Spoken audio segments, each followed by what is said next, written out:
이제 오래된 이제 저희 습관 중에 하나가 아침마다 이제 몽골학교 우리 나섬에 이제 출근을 합니다.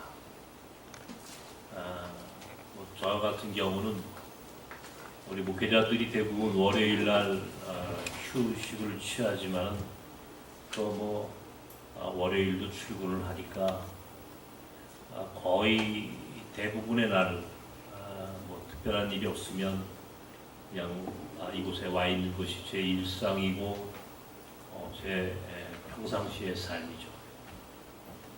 아침마다 제 집사람하고 차를 타고 도착을 해서 차문을 열고 나오면 제가 늘 마음으로 늘 하나님께 기도하는 것이 하나 있습니다. 그 기도의 내용인즉 하나님 이곳에 하나님의 나라를 이루어 주시옵소서. 이곳에 하나님의 나라를 이루어 주시옵소서. 이것이 제가 정말 습관처럼 제 마음속에 하나님께 기도하는 기도의 내용입니다. 아주 짧은 기도이지만 저는 하나님의 나라를 이루는 삶, 하나님의 나라를 이루는 교회, 하나님의 나라를 이루는 공동체, 또 그런 몽골 학교, 그런 나섬의 사역이 되기를 소망하고 그것이 제가 원하는 인생이고 제가 꿈꾸는 가장 중요한 비전입니다. 하나님의 나라. 여러분 그런데 과연 그 하나님의 나라를 우리는 수도 없이 듣고 또 우리 입으로 고백을 하는데 하나님의 나라가 과연 어떤 나라일까? 하나님의 나라란 도대체 어떤 모습인가라고 하는 질문을 던지면 잘 몰라요.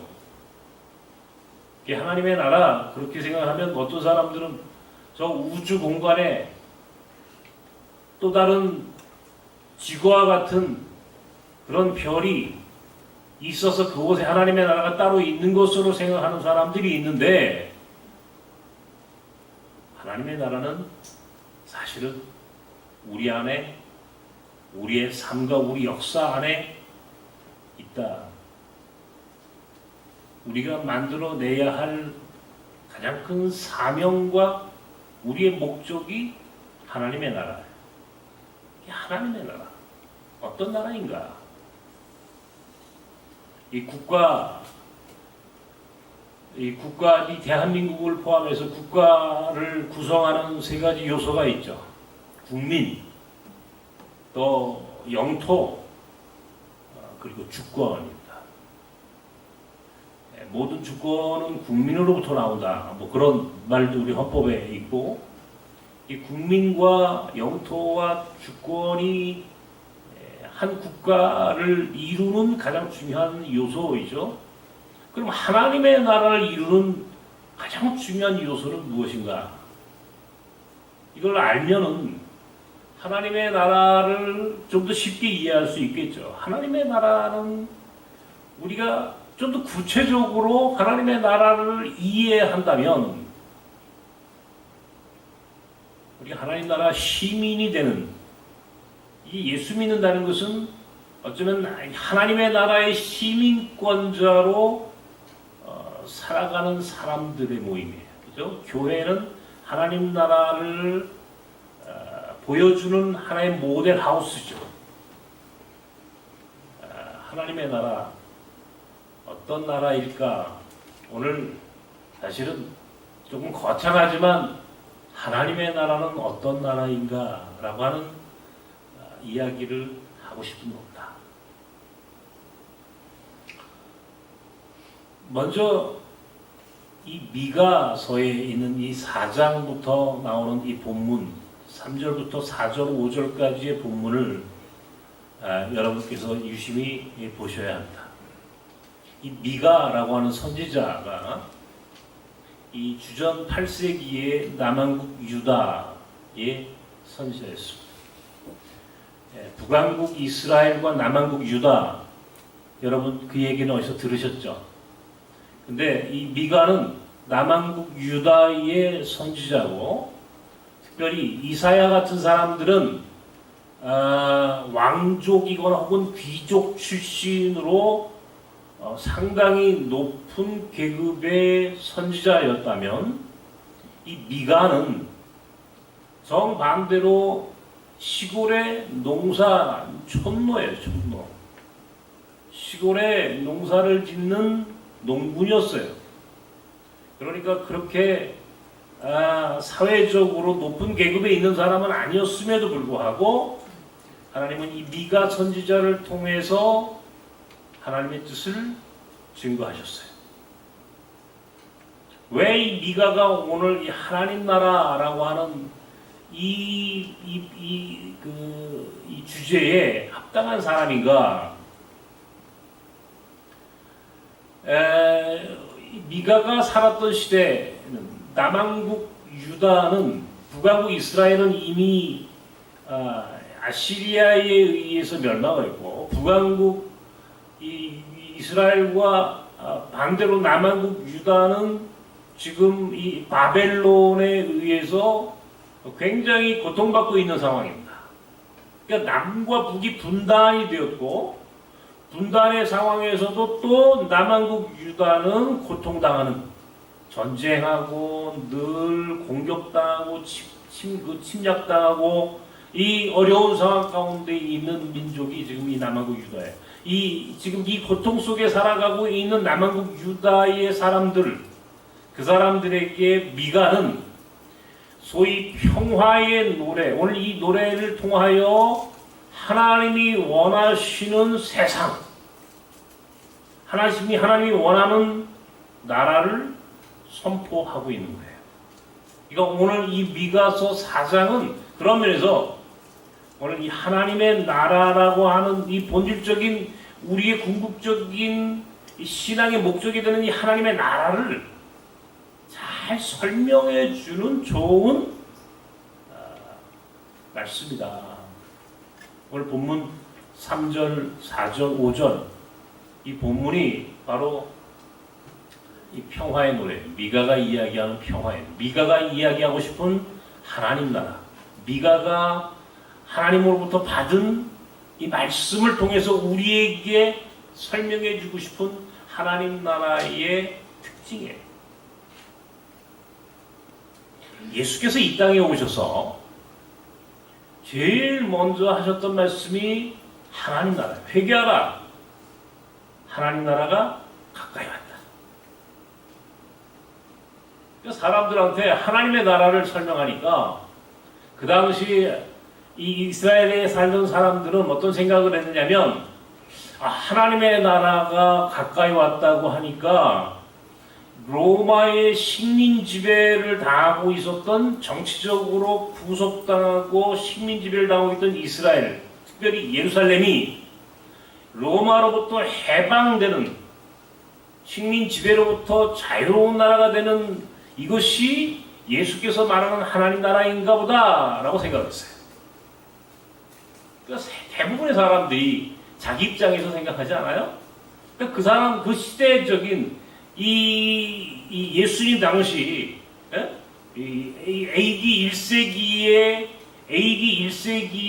이스라엘의 상황, 주 1세기의 이스라엘의 상황은 로마의 식민 지배를 당하고 있었으니까 하나님의 나라가 다가왔다, 하나님의 나라가 회복될 것이다, 하나님의 나라가 이루어질 것이다 라고 하니까, 이거는 이제는 곧 우리가 해방되는구나, 이 식민지로부터 해방되는구나. 물론 이스라엘이 로마로부터 해방되는 것도 하나님 나라의 회복을 의미하는 것일 수 있어요. 그러나 그것만이 하나님의 나라를 설명하는 것은 아니에요. 그보다 더 고차원적이고 더 높은 수준의 하나님의 나라, 예수께서 말하고 싶은 하나님의 나라는 그런 나라였다 이런 얘기예요. 예수께서는 이 땅에 오셔서 하나님의 나라를 선포하시고 당신이 친히 갈릴리 지역에 있는 고통받는 사람들에게 하나님의 나라를 설명하고 설교하고 하나님의 나라의 모습을 보여주시고 그리고 그 고통받는 사람들을 하나님의 나라의 백성으로 하나님 나라의 시민으로 초대해 주시죠. 거기에 응답하는 사람들은 하나님 나라의 백성이 되는 것이고 예수의 사역은 하나님 나라 사역이에요. 하나님 나라 운동이에요. 그러니까 미가서에 나오는 오늘 이 본문, 조금 이따 우리가 함께 말씀을 다시 읽을 이 미가서의 본문과 예수가 이 땅에 오셔서 선포하셨던 하나님 나라, 그리고 그가 우리에게 보여주시고 우리에게 초대해 주시는 그 하나님의 나라, 이게 다른 나라가 아니에요. 같은 나라예요. 이걸 잘 이해해야 한다는 거예요.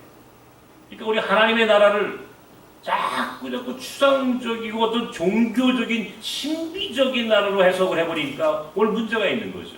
하나님의 나라가 오늘 우리 안에 실현되어야 되는데 우리의 삶 속에서 우리 공동체 안에 우리 역사 속에서 실현되는 것이 하나님의 나라인데 저걸 자꾸 우주 공간에 얼란 머스크가 요새 로켓들을 쏴가지고 우주 어느 별에 있는 것처럼 생각해버리는 이거는 하나님 나라에 대한 오해입니다.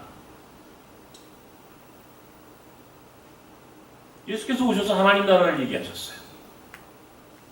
마태복음 5장에 하나님 나라의 백성이 어떤 삶을 살아야 되는지 하나님 나라 시민권자, 하나님 나라의 시민권자들이 가져야 할 조건을 설명해 주셨어요. 이건 산상수훈의 팔복에 나오는 이야기예요. 심령이 가난한 자는 복이 있나니, 온유한 자는 복이 있나니, 마음이 정결한 자는 복이 있나니, 의에 지리고 목마른 자는 복이 있나니, 쭉 8개의 복이 있습니다.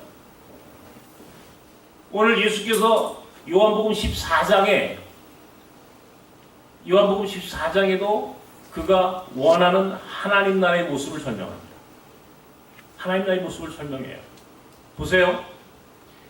가난한 사람들, 힘없는 사람들, 이 수많은 이 갈릴리 주변의 이 병자들, 소외당한 사람들 할 것 없이 그 문제투성이의 인생들을 전부 다 예수가 그들과 함께 더불어 사시면서 그들에게 하나님의 나라를 설명하는 거예요.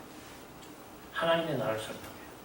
오늘 미가서에 나오는 이 하나님 나라의 개념, 소위 미가가 부르고 싶었던 이 하나님 나라 평화의 노래를 우리가 잘 이해하는 것과 예수께서 이 땅에 오셔서 3년 동안의 공생애를 통하여 우리에게 보여주셨던 하나님 나라의 모습과 일치하는 거예요.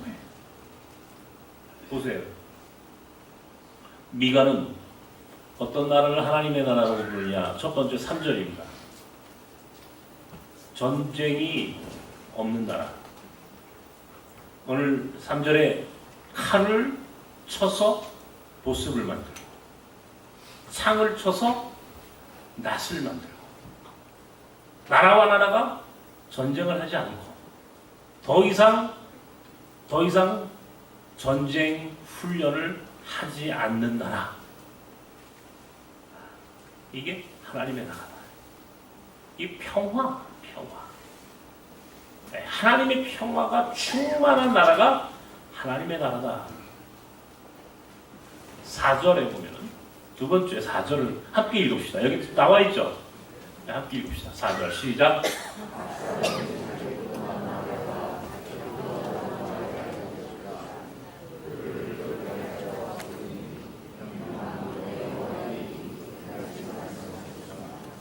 각자 자기의 무화과나무와 자기의 포도나무 아래서 각자 자기의 무화과나무와 자기의 포도나무.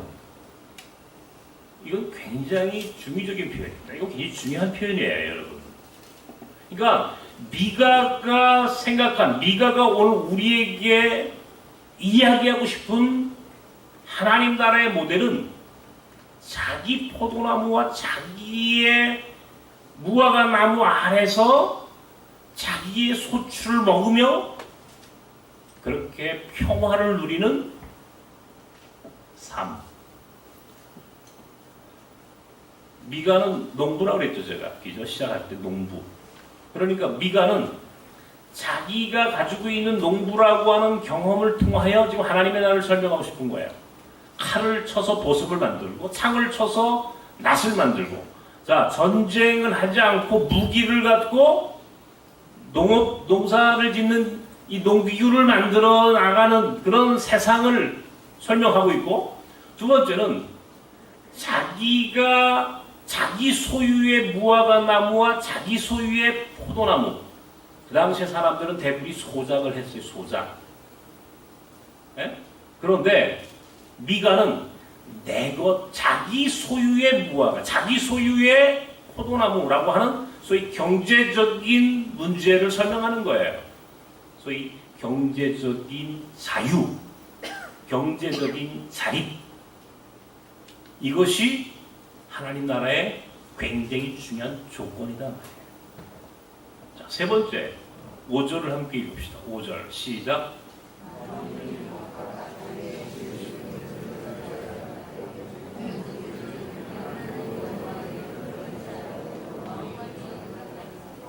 자, 이게 굉장히 이상하죠?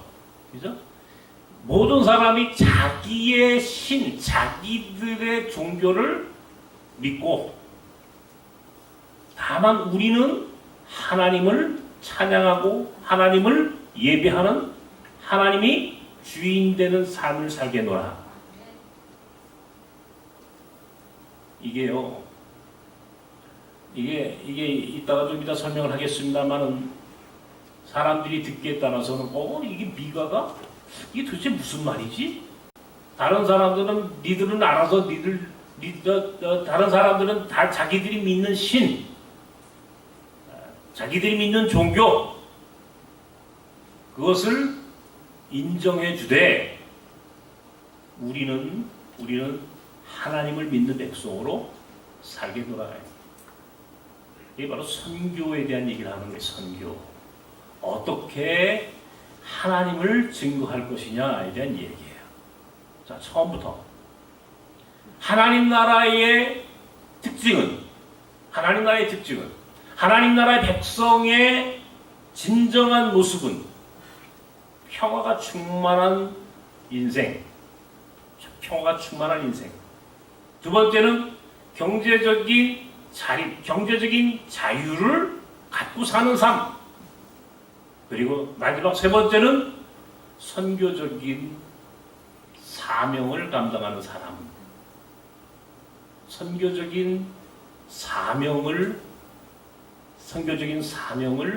살아가는 사람. 선교적인 삶을 살아가는 사람.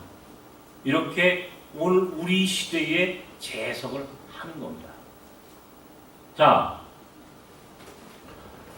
평화를 만드는 사람, 전쟁이 없는 평화를 만드는 사람, 경제적인 자립과 경제적인 자유를 실현하는 사람, 하나님의 뜻을 믿지 않는 사람들에게 선포하고 그 삶을 통하여 하나님의 나라를 이루어가는 사람, 이 사람이 바로 하나님 나라의 백성의 특징이고 우리가 꿈꾸는 하나님 나라의 모습이다. 이게 얼마나 아름답습니까? 평화가 충만하고 경제적인 자유가 있고, 그리고 우리의 삶은 하나님 나라 선교를 향한 선교적 삶으로 살아가고, 이게 굉장히 멋지고 아름다운 삶이죠. 예수께서 이 땅에 오셔서 마태복음 5장의 산상수훈 가운데 화평케 하는 자는 복이 있나니, 화평이라는 건 무엇입니까? 평화예요. 평화를 이루는 사람, 소위 피스메이커가 되는 사람은 복이 있다. 아까 요한복음 14장에도 내가 너에게 주고 싶은 것은 세상 사람들이 알지 못하는, 이해하지 못하는 평화다. 이게 평화라고 하는 말을 우리 예수님께서도 하나님 나라의 시민들이 가져야 할 모습의 조건으로 설명하셨고, 당신이 이 땅에 오셔서 우리에게 주고 싶은 하나님 나라의 특징 중에 하나가 평화다 말이에요. 평화. 전쟁이 아니고 평화다. 평화. 두 번째는 배고픈 사람에게 빵을 주고 가난한 사람들을 돌보고, 그래서 우리 가운데에 경제적으로 궁핍한 사람이 없도록 하는 것. 하나님의 나라는 부자와 가난한 사람의 이 격차가 지금처럼 이렇게 심하지 않은 거예요.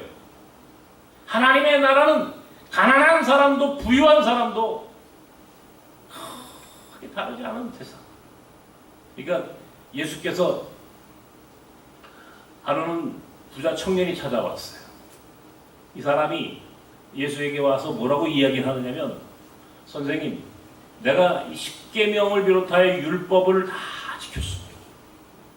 그런데 나에게는 진정한 의미의 구원이 없습니다. 내가 어떻게 하여야 구원을 얻을 수 있겠습니까? 다시 말하면 내가 율법을 지켰는데 그것만 갖고는 내 마음속에 아직도 기쁨이 없습니다. 어떻게 해야 내가 하나님 나라의 시민권자가 될 수 있겠습니까? 예수께서 대답하셨어요. 네 가진 것들을 팔아서 가난한 사람들에게 나눠주고 오너라. 삭개오 같은 이를 여리고성에서 만나셨어요.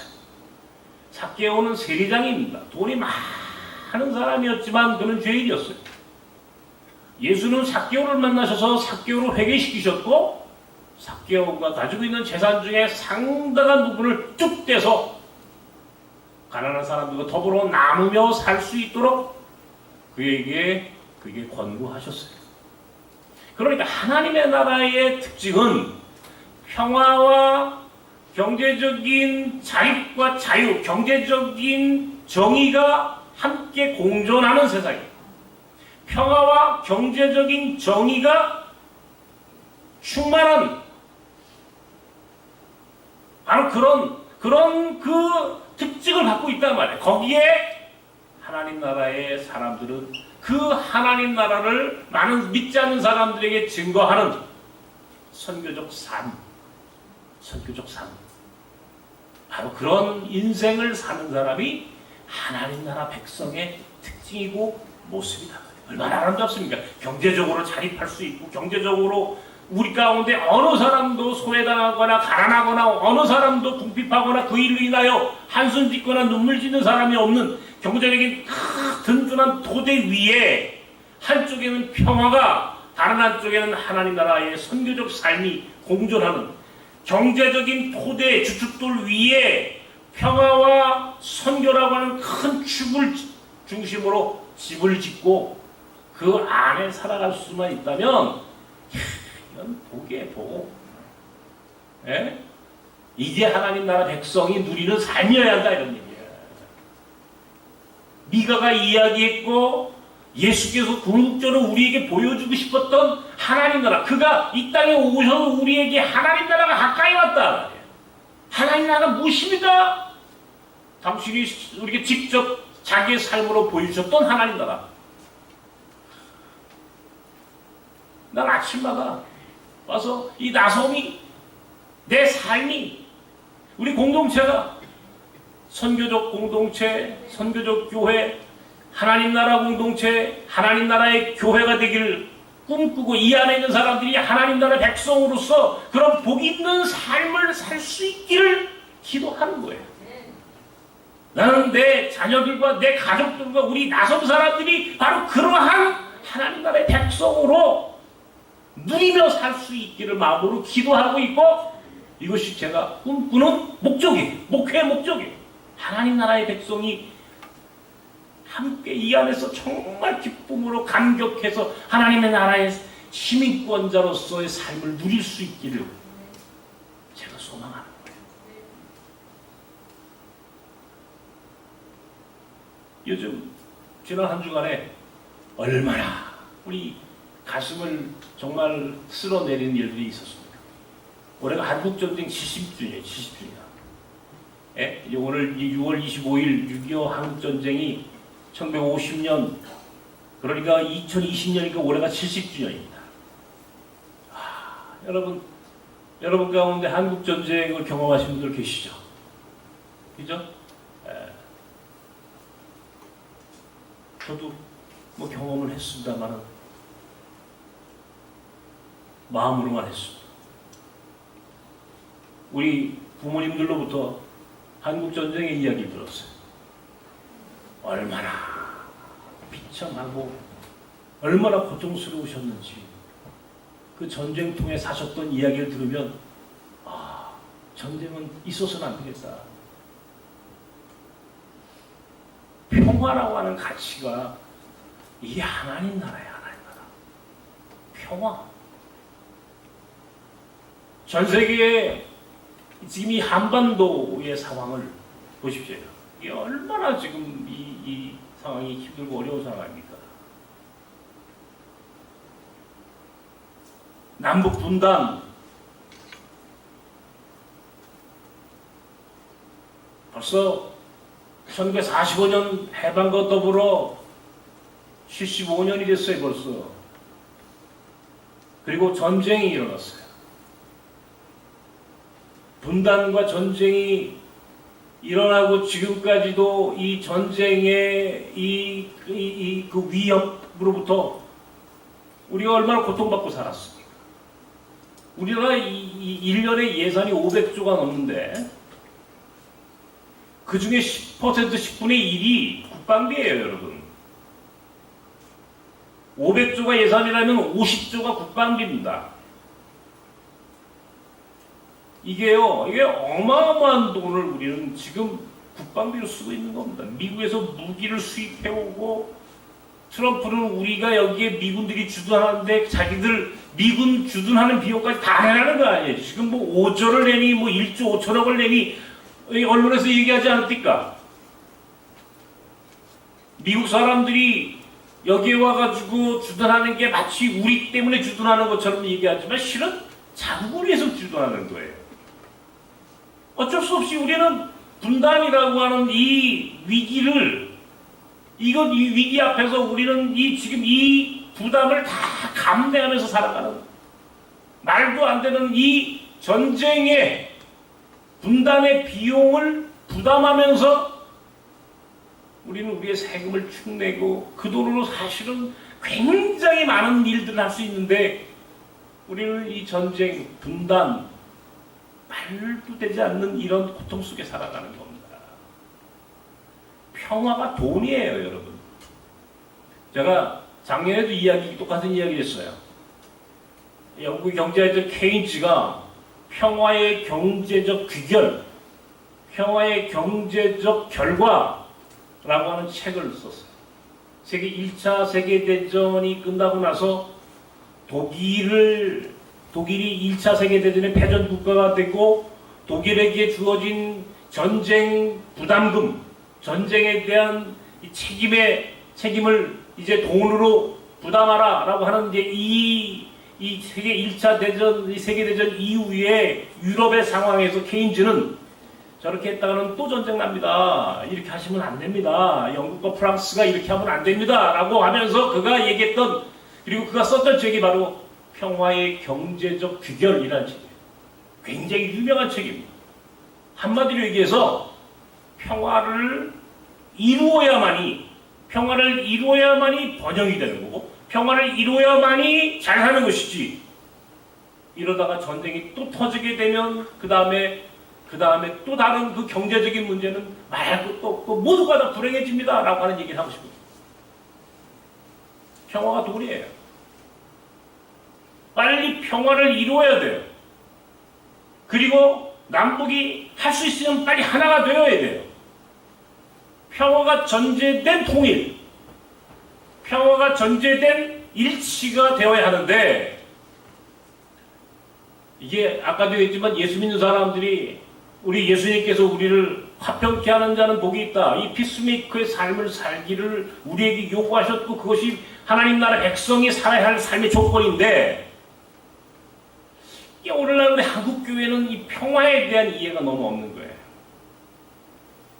이게 이 복음과 복음이 가지고 있는 이 본질에 이데올로기가 개입이 돼서 그래 여기에. 자꾸 진영 논리가 들어와가지고 문제가 생기는 거예요. 그러니까 교회는 평화를 이루는 공동체가 돼야 되는데 평화를 이루는 것보다는 뭔가 자꾸 진영 논리에 쫙 갈라져가지고 누구 편드는 일에 급급하는 거예요. 에? 가만히 보십시오. 한국교회가 지금 평화를 이루는 공동체인가 아니면 평화를 이루는데 발목 잡는 공동체인가? 우리 사회가 평화를 향해 가는데 교회가 발목을 잡는 곳인가 아니면 정말 평화를 이루는 일에 우리가 앞장서는 사람들인가?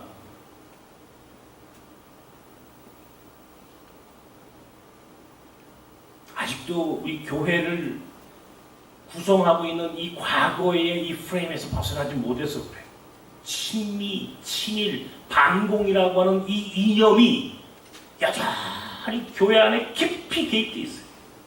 친미, 친일, 반공이라고 하는 이데올로기로부터 자유롭지 못하면 한 발짝도 교회는 평화를 이룰 수가 없어요. 평화를 위하여 쓰임받을 수 없단 말이에요. 우리 믿는 사람들이 지금은 평화를 구하고 평화를 이루어가는 일에 앞장서야 하는데 이게 안 돼요. 이게 안 돼요. 조그만 정부가 뭘 좀 갖다 주고 뭘 좀 하려고 하면 저거는 뭐가 어쩌고 저쩌고 뭐 발목을 잡고 이런 지금 이 진영 논리 속에 그냥 그 한국교회 거의 90% 이상은 이 프레임에 갇혀서 그러니까 교회는 평화의 회방 꿈으로 사람들이 보고 있는 거예요. 하나님의 나라는 평화의 평화. 예수께서 하나님을 사랑하라, 이웃을 사랑하라, 사랑하라. 사랑과 평화라고는 같은 개념이죠, 그죠? 사랑하지 않으면 어떻게 평화가 오겠습니까? 에? 사랑하라 그러는데 나는 죽어도 저놈만은 사랑하지 못해. 평화가 없는 거죠. 에? 평화로울 수가 없는 거예요. 또 우리가 평화를 꿈꾸는 그 하나님 나라를 그렇게 꿈꾸는 사람이라고 한다면 오늘 교회는 평화를 위하여 살아가야 할 존재들입니다. 이것이 우리의 가장 중요한 가치가 되어야 돼요. 가치가. 이것이 가장 중요한 가치가 되어야 한다고. 근데 오늘 아침에 교회에 오는데 기독교 방송을 들으면서 오는데 그 이화대학교의 이 신학과 교수였던 서광선 박사라고 하는 사람이 70년대, 80년대 이 한국 신학계에 있어서 굉장히 중요한 분입니다. 사실 이 서광선이라고 하는 교수가. 근데 이분이 지금 90이 넘으셨다는데 이분 얘기를 해요. 이분이 자기 아버지가 목사였는데 공산주의자들에게 사형을 당했어요. 자기 아버지가. 에? 자기 동생이 북한 의용군에 끌려가서 전쟁에서 죽었어요. 그런데 이분이 목사가 됐고 신학교 교수가 됐어요. 나중에 이분이 이제 그 북한과 남한 교회가 함께 모여서 회의하는 곳에서 이분이 그 회담의 통역자가 됐는데 자기에게는 저 공산주의자들은 철처지 원수라. 자기 아버지가 공산주의자들에게 죽었고 자기 동생이 북한군에 끌려가서 북한 의용군으로 싸우다 죽었고 그랬으니 이분에게 있어서 공산주의자들은 도저히 용납할 수 없는, 용서할 수 없는 사람들이에요. 그런데 마침 남과 북의 교회의 지도자들이 전 세계 교회와 함께 더불어 모여서 회의를 하는데 통역자가 된 거예요. 북한 사람들이 말하는 것을 이분이 통역을 해줘야 되는 거예요. 이분이 고민했다는 거예요. 우리 아버지가 저 사람들에 의해서 죽었는데 내 동생이 저 사람들에 의해서 죽임을 당했는데 그런데 나는 저 북한 사람들을 위해서 통역을 해줘야 돼? 그런데 이분이 나중에 하나님 앞에 기도하면서 회개하면서 결과적으로 본인이 평화를 고백할 수 있게 됐대요. 비록 과거가 어찌되었던 간에 궁극적으로 하나님의 나라는 평화를 만드는 거예요. 평화.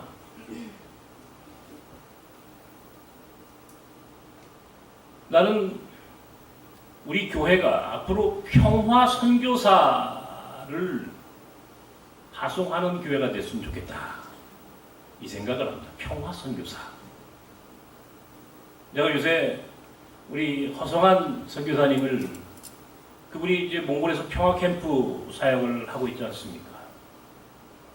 몽골에 평화 캠프를 만들어 놓고 올해 코로나 때문에 이분이 지금 몽골에 못 들어가고 계세요. 그래서 저도 고민합니다. 아, 이거 어떻게 해야 되나. 그런데 이분이 의외로 이 몽골뿐만 아니라 중국 그리고 북한도 다녀오셨고 상당히 참으로 이 평화 그리고 사람들에게 굉장히 부드러운 분이에요. 사랑이 많은 분입니다. 예. 어느 날 문득 저분을 평화 선교사로 파송해야 되겠다. 한반도를 넘어서 저 중국 만주 땅을 넘어서 몽골을 넘어서 저 중앙아시아 터키까지 저는 지금 그것을 뉴 실크로드 투르크 선교라고 부릅니다. 새로운 실크로드, 바로 그곳이 투르크 민족이 살았던 투르크 벨트라고 하는 곳인데 바로 이 새로운 실크로드 선교, 새로운 투르크 선교, 투르크 민족을 선교하는 새로운 공동체를 꿈꾸고 있습니다. 굉장히 어려운 일이겠지만 사실 어려운 게 아니에요. 어려운 게 아닙니다.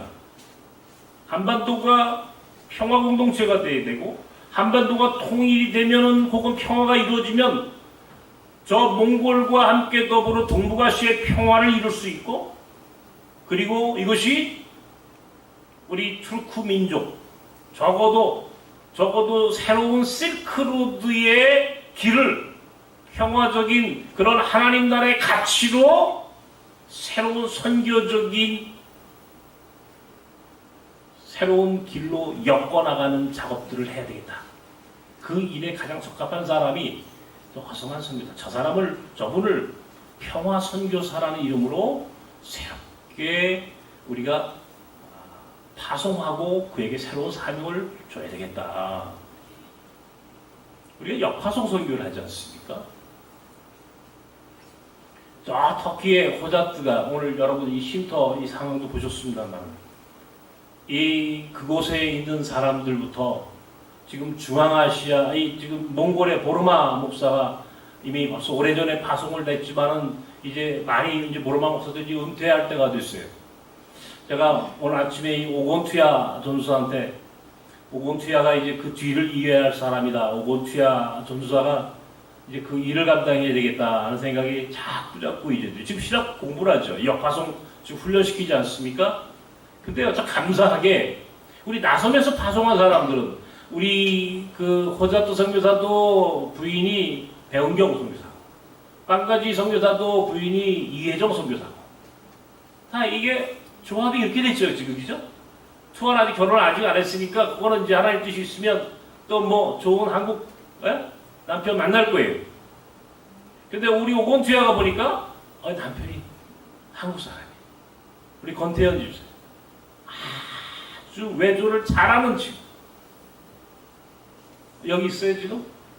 오곤투야? 누군지 여러분 아세요? 오곤투야 얼굴 한번 보여주세요. 이제 몽골, 터키, 중앙아시아의 우즈베키스탄, 카자흐스탄, 키르기즈스탄, 투르크메니스탄 이 소위 거기가 투르크 민족이 살던 지역이라고 이 지역을 이제 거점으로 하면 한반도, 북한, 중국의 만주 벌판, 몽골, 중앙아시아, 저 터키까지 쫙 읽으면 이게 뉴 실크로드 투르크 선교 벨트가 만들어지는 거야. 기가 막히게 상상할 수 없는 다른 사람은 상상할 수 없는 프로젝트. 나는 꿈을 꾸는 거야. 야, 징검다리가 있으면 저 길도 말이죠. 시냇가도, 시냇물도 징검다리를 딱딱 짚고 건너가잖아요. 똑같이, 그죠? 징검다리를 만들어 놓으면 이 징검다리를 통하여 시냇물을 건너가듯이 이 한반도부터 저 터키까지 이게 새로운 실크로드, 이 트루크 선교 벨트를 만드는 거야. 이거를 나섬이 하나님 주신 비전이에요. 이걸 해야 되겠다. 이런 선교적 삶을 우리 교인들이 살았으면 좋겠고, 우리 교회가 그런 선교적 교회가 되었으면 좋겠고, 우리 나섬이라는 공동체가 바로 이 선교적 공동체. 경제적인 문제는 여러분, 경제적인 자립, 경제적인 자유, 경제적인 정의, 예수께서 오셔서 가난한 사람들에게 빵을 주셨어요. 오병이의 기적을 베푸셨어요. 병든 사람들, 중풍병자, 혈우병 앓던 여인, 눈먼 사람, 이런 사람들 예수께서 다 치료해. 그 당시에 의료보험이 있었으면 아마 예수님한테 안 왔을 거예요. 의료보험이 없었어요. 그러니까 다 예수한테 오는 거예요. 이게 이 경제라고 하는 문제를 교회가 알아야 되겠구나. 이 경제의 문제를 교회가 알지 않으면 안 된다. 지금 이 코로나 이후에 지금 양극화가 더 벌어졌어요. 부자는 더 부자가 됐고 가난한 사람은 더 가난한 사람이 됐습니다. 나라도 국가도 지금 재난기본소득이니 무슨 요새 고용보험이니 소위 가장 기본적인 경제적인 문제를 어떻게 되었든 온 국민이 가장 기본적인 경제적인 문제를 해결해 나가는 방법을 지금 고민하고 있어요. 그런데 제가 지난주에도 얘기했지만 나는 이것을 나라가 하기 전에 교회가 먼저 해야 한다고 생각하는 사람이에요. 교회가 먼저 교회 안에 가난한 사람들과 더불어 그들의 경제적인 문제를 해결해 주도록 노력해야 돼요. 나는 생각합니다. 우리 노인들, 이 65세 이상의 노인들 가운데 경제적인 어려움이 있는 분들은 국가가 30만 원씩 지금 무슨 노인 연금 주시죠, 그죠? 많은 분들이 받고 계십니까, 지금? 근데 나는 우리나라가 말이죠, 더 좋은 복지국가가 돼서 한 100만 원씩 나눠줬으면 좋겠어요. 근데 그렇게 하기에는 뭐 아직 멀었으니까 지금 당장은 노인연금 주고 장애인연금 주고 그 다음에 특별히 청년연금 줬으면 좋겠어요. 대학을 졸업해도 일자리를 잡지 못하는 우리 청년들, 사회적으로 소외당하는 장애인들, 힘이 없어서 경제적인 자립을 누리지 못하는 노인들, 국가가 해줘야 되는데 이것을 우리 교회가 그런 일들에 우리가 앞장섰으면 좋겠어요. 경제적인 자립, 경제적인 자유, 이게 뭐 돈이 많은 사람을 얘기하는 게 아니에요. 적어도 우리 안에서 경제적인 문제를 풀어나가야 되겠다. 우리 몽골학교, 나섬 공동체, 역화성 선교, 이게 다 돈하고 관계되어 있습니다. 제가 늘 이 얘기하지만 어떻게 하면 경제적인 자립, 경제적인 자유를 이룰 수 있을까? 계속해서 시도합니다.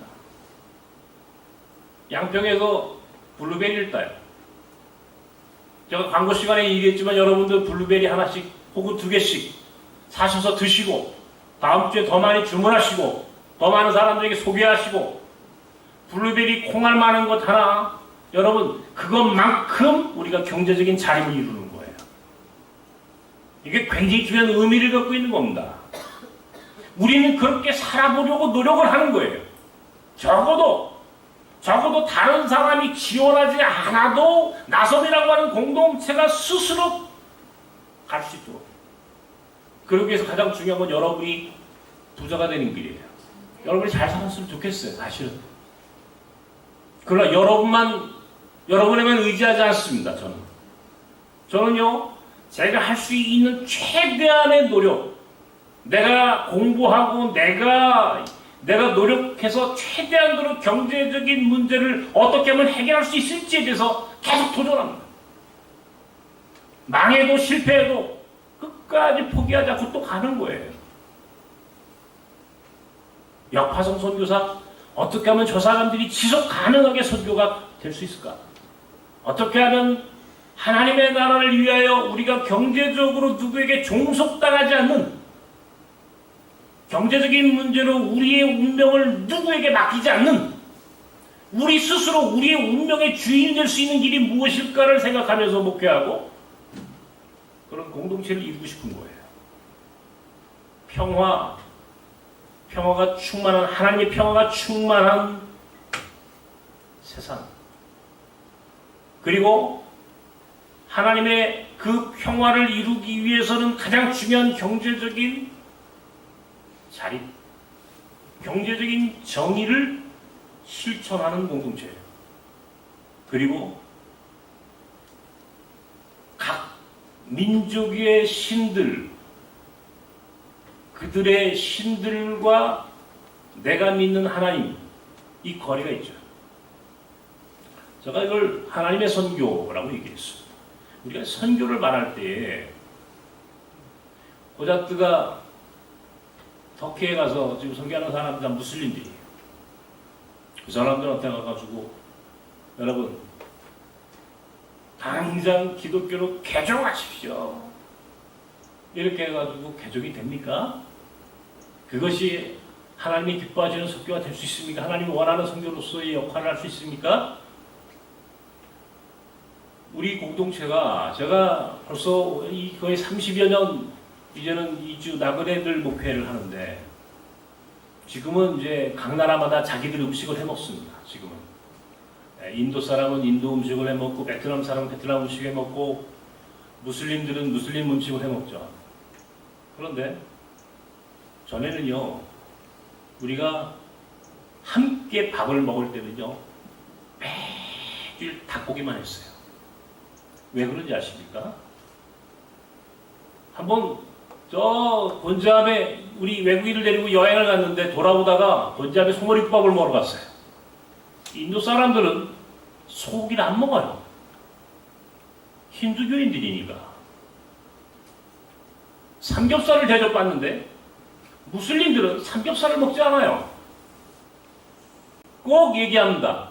우리 안에는 힌두교도 있고 무슬림도 있어요. 이 사람들은 돼지고기를 안 먹고 이 사람들은 소고기를 먹지 않습니다. 공통으로 먹을 수 있는 것은 닭고기밖에 없어요.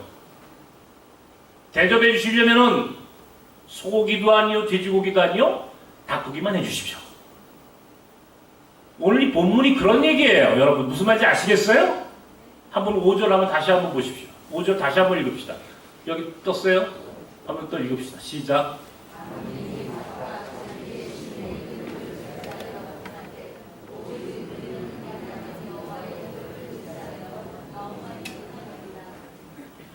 이게 선교하는 방법을 얘기하는 거예요. 이 제국주의적인 선교, 우리가 흔히 아주 부정적인 의미로 얘기합니다. 네? 한 손에는 성경을, 한 손에는 칼을, 한 손에는 총을. 너 예수 안 믿으면 죽어. 이걸 제국주의적인 선교예요. 초기에 영국이 인도를 지배할 때 그런 제국주의적인 선교, 제국주의가 들어올 때 선교사가 제일 먼저 앞에 들어오는 거예요. 프랑스가 베트남을 지배했을 때 선교사들이 제일 먼저 앞에 들어오는 거예요. 우리나라도요. 다시는 1885년, 84년 알렌이나 언더우드나 아펜젤러가 오기 전에 이미 토마스가 왔고 귀칠라프라고 하는 선교사가 들어왔었어요. 근데 이 사람들은요, 전부 다 선교사지만 군대를 뒤에 데리고 들어오는 겁니다. 군대를 데리고 들어오는 거예요. 이게 제국주의적인 선교예요. 폭력이에요. 예수를 믿어! 이게 아니라 스스로 예수를 믿도록 만들어내는 것이 더 위대한 거예요. 스스로.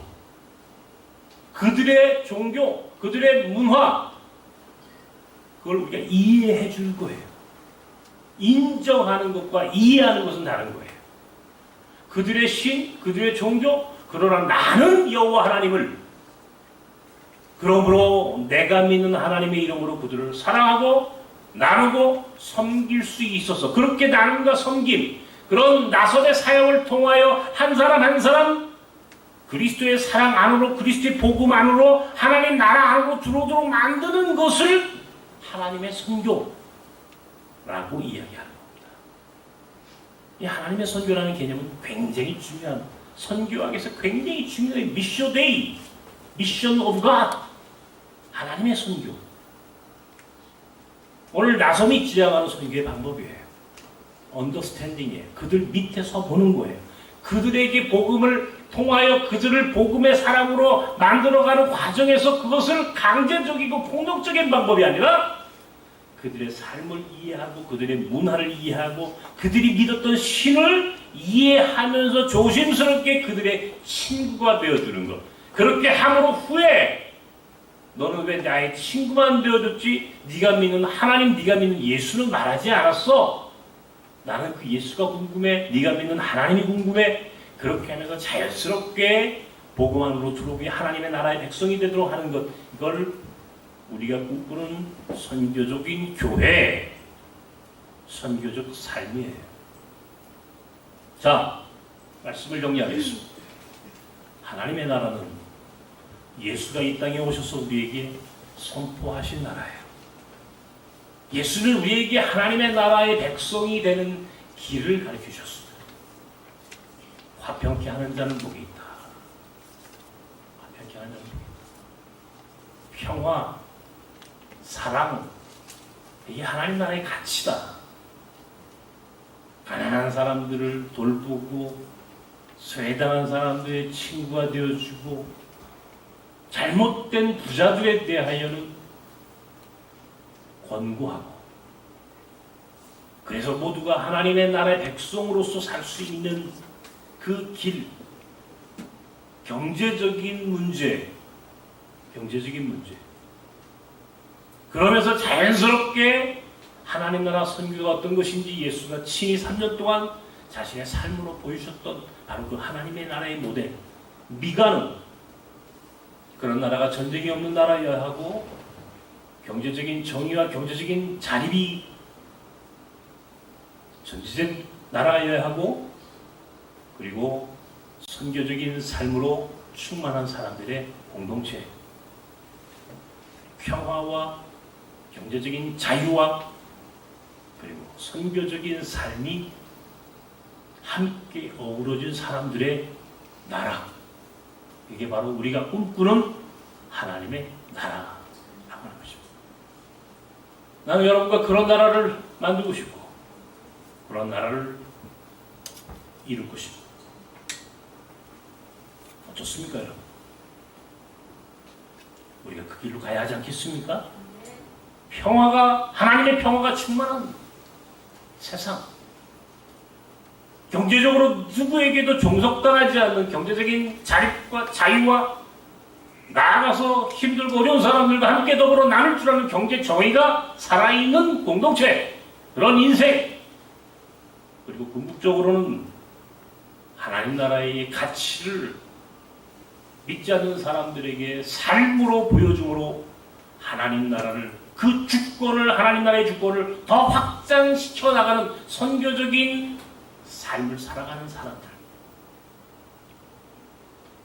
그런 사람들은 마지막 죽는 순간에도 행복할 것입니다. 후회하지 않을 것입니다.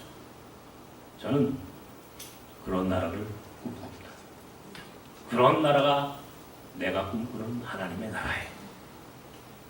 우리 함께 그런 나라를 만들어가는 나섬의 성도들이 되기를 주님의 이름으로 축원합니다. 기도합시다. 이 시간 우리가 미가 선지자가 이야기하고 있는 평화가 충만한 세상, 경제적인 정의와 경제적인 자립이 이루어지는 인생, 그리고 하나님 나라의 가치를 선포하고 그 하나님 나라의 가치, 그 가치를 삶으로 실천함으로 하나님 나라의 영역을 확장하는 선교적 삶을 살아가는 사람, 이런 사람이 되기 위하여, 그런 공동체와 그런 교회가 되기 위하여 오늘 우리는 부르심 받은 사람들입니다. 이 시간 오늘 미가가 꿈꿨던 하나님의 나라, 예수가 우리에게 보이셨던 하나님의 나라, 우리가 고백하는 하나님의 나라를 이루기 위하여 우리가 결단하고 소망하는 기도를 함께 하십시다.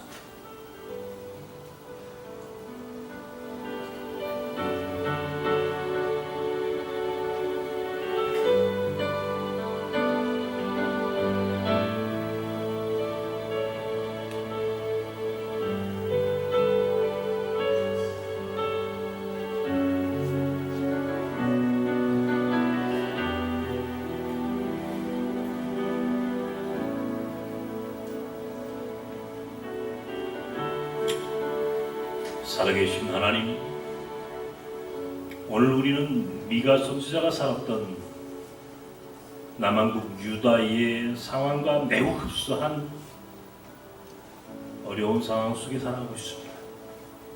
남과 북이 분단되었고 아시리아와 바벨론에 의하여 전쟁과 침략으로 고통당하고 있으며 부자와 가난한 사람들의 이 양극화에 극심한 격차 속에서 살아갔던 미가 시대와 오늘 우리는 너무도 흡사한 분단과 전쟁의 위기와 경제적인 양극화와 사회적인 분열과 극심한 진영 논리 속에 오늘 우리는 살아가고 있음을 우리는 압니다. 바로 그때의 미가는 하나님께서 주신 평화의 노래를 통하여 우리에게 하나님의 나라, 궁극적으로 우리가 이루어야 할 하나님의 뜻이 존재하는 세상을 우리에게 설명합니다. 하나님의 평화가 충만한 나라, 더 이상 전쟁의 위기가 없는 세상,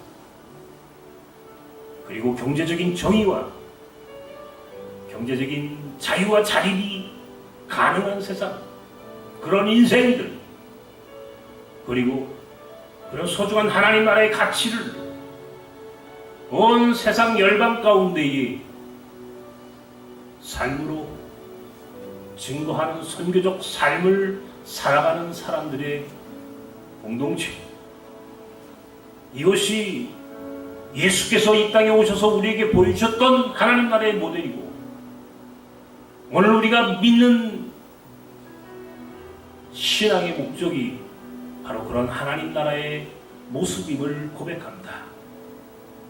하나님, 나섬이 그런 공동체가 되길 바라고 나섬 안에 사는 사람들이 그런 하나님 나라 백성으로서 그런 삶을 살 수 있도록 우리에게 은혜를 내려 주시옵소서. 예수님의 이름으로 기도하옵나이다. 아멘.